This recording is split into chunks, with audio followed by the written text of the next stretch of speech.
Nongere mbifuriza ibihe byiza mwebwe mudukurikiye muri imbere mu gihugu cy'u Rwanda ndetse no hanze y'igihugu cy'u Rwanda. Babwire ko amakuru akomeza kugenda avugwa nuko inzego z'ubuyobozi muri Somalia zifatanyije na Interpol cyangwa se polisi mpuzamahanga zafashe uwitwa Jama Abdi Mohamud wahoze ari umuyobozi w'ibitaro bya Kardo, yafatiwe mu Rwanda asubizwa rero mu gihugu cye kugira ngo akurikiranwe ku byaha byo gufata ku ngufu ndetse no gukorera abandi ibikorwa by'ihohotera rishingiye ku gitsina. Ibiro by'umushinjacyaha mukuru muri Somalia byatangaje kuri iki cyumweru ko iperereza ryagaragaje ko Jamak yagize uruhare mu bikorwa byo gufata ku ngufu no gufata amashusho y'ibyo bikorwa akayakwirakwiza ku mbuga nkoranyambaga. Jamak wari umaze igihe yihishe ubutabera yoherejwe muri Somalia kugira ngo agezwe imbere y'urukiko nk'uko byemejwe n'ibiro by'umushinjacyaha mukuru muri Somalia. Guverinoma ya Somalia yashimiye ubuyobozi bw'u Rwanda na Interpol polisi mpuzamahanga ku bw'ubufatanye mu kumufata ndetse no kumwohereza muri Somalia. Kugeza ubu biramenyekana niba guverinoma y'igihugu izashyikiriza dosiye y'iki kibazo inkiko za Puntland aho ibyaha bikekwa ko byakorewe.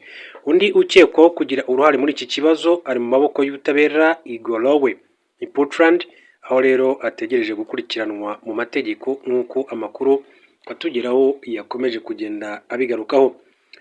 Mu yandi makuru, Ubushinwa bwashinje Amerika kubugabaho ibitero by'ikoranabuhanga. Minisiteri y'umutekano w'imbere mu gihugu mu Bushinwa yashinje ikigo cy'umutekano cya Leta Zunze Ubumwe za Amerika National Security Agency kugaba ibitero by'ikoranabuhanga by'igihe kirekire ku kigo cy'igihugu kigenga kandi kikanagenzura ibihe mu Bushinwa, ni ukuvuga National Time Service Center.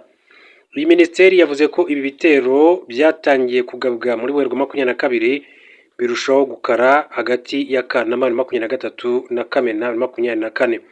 Yagaragaje ko iki kigo cyakoresheje ikoranabuhanga rihanitse ryifashishwa mu kuneka ndetse no kwinjira system runaka, ibyo twakwita mu rurimi rw'icyongereza cyber espionage tools.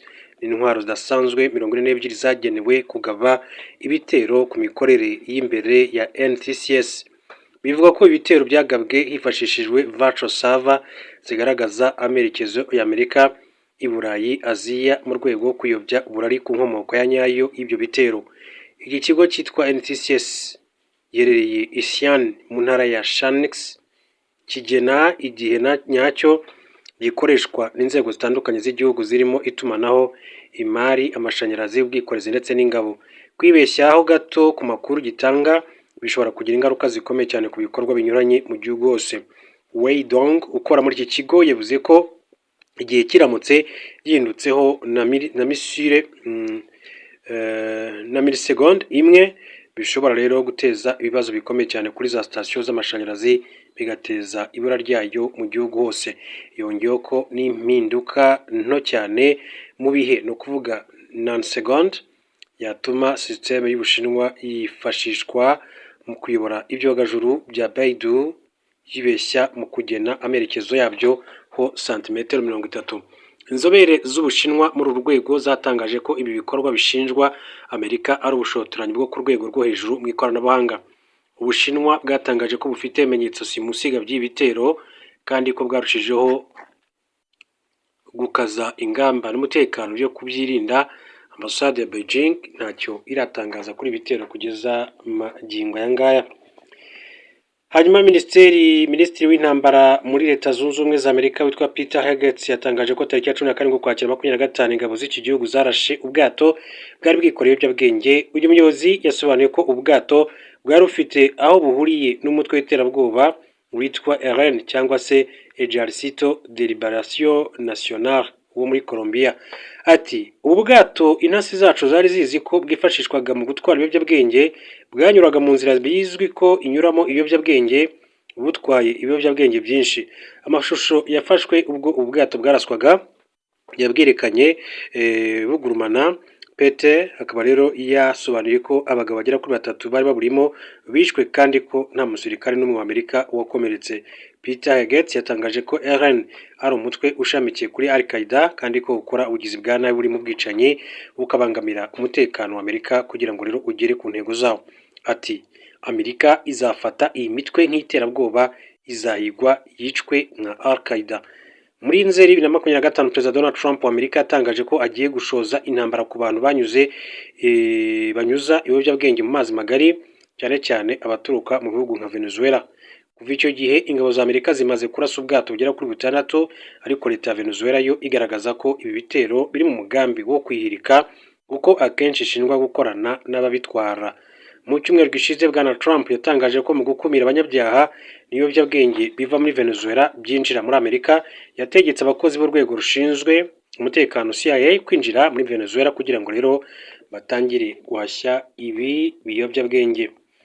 Tugaruke gato ku mugabane wa Afurika mu gihugu cya Repubulika ya Demokarasi ya Kongo, mbabwire ko ihuriro rya AFC 23 na Wazalendo ishyigikiwe n'ubutegetsi bwa Repubulika ya Demokarasi ya Kongo biri mu mirwano ikomeye cyane muri santere ya Nyabiondo iherereye muri teritwari ya Masisi, intara Kivu y'Amajyaruguru. Santere ya Nyabiondo ni kamwe mu duce tw'ingenzi muri Masisi kuko iri ku marembo ya Walikale. AFC 23 yayifashe tariki ya 9 Werurwe 2025 iyambuye imitwe irimo EPSRS ndetse na NDCR. Mu masaha ya saa 7 z'ijoro yo ku itariki ya 19 rishyira ku 20 Ukwakira, imitwe y'Abazalendo yagabye igitero kuri AFC 23 muri Nyabiondo. Hatangiye imirwano ikomeye cyane, hanyuma urusaku rwinshi cyane rw'imbunda nini n'intoya rwatumye abaturage batuye muri iyi santere bagira ubwoba baguma mu ngo zabo. Imitwe y'Abazalendo ifite intego yo kwisubiza iyi santere yambuwe mu mezi 7 ashize kugira ngo rero yifashishe mu kubaka urukuta rukumira AFC 23 mu bice byinshi cyane bya Walikale. Imirwano mu bice byinshi cyane by'intara ya Kivu y'Amajyepfo ikomeje mu gihe AFC 23 na leta ya RDC ishyigikira Wazalendo byemeranyije kubahiriza agahenge ndetse no gushyiraho urwego ruhuriweho rukagenzurwa. Iyo atari Wazalendo igabye ibitero kuri AFC 23, ingabo za RDC nizo zigaba ibitero zigasobanura ko ziri gufunga inzira aba barwanyi bashobora rero kunyuramo bashaka kwagura ibirindiro. Ku mugoroba wa tariki ya 18 Ukwakira, indege z'ingabo za RDC zarashe ku birindiro bya AFC 23 muri Mpeti ndetse na Buhaya muri Walikale. Umuyobozi wungirije wa AFC 23 Bertrand Busima yamaganye iki gitero, ibutsa ko leta ya RDC iri kurenga ku masezerano impande zombi zagiranye ubwo zari Doha mu gihugu cya Qatar. Reka rero mbashimire, mbifurize gukomeza kugira ibihe byiza. Mwebwe mukomeje kutwereka ko muri kumwe natwe, yaba ari imbere mu gihugu cy'u Rwanda, intara zose uko ari enye, Amajyepfo, Amajyaruguru, Iburasirazuba, Iburengerazuba ndetse n'umujyi wa Kigali. Namwe kandi mudukurikiye muri ku migabane igize isi dutuye, mugabane wa Afurika muri rusange, mu rurimi rw'Ikinyarwanda, mugabane w'Uburayi, Australia, Amerika ndetse na Asia. Mwese mbabwire ngo mukomeze murebe handitse ijambo subscribe cyangwa se sabone ku bakoresha ururimi rw'Igifaransa, mukande kunzogera kugira ngo tukimara gutunganya aya makuru ndetse ibiganiro byacu bitandukanye bijye bibageraho. Mwibuke kandi gusangiza aya makuru abandi, mukande like, share ndetse mushobora no gutanga ibitekerezo byanyu, hanyuma tukazagira tubigaruka mu makuru yacu mu bihe biri imbere. Mukomeze rero mugire ibihe byiza.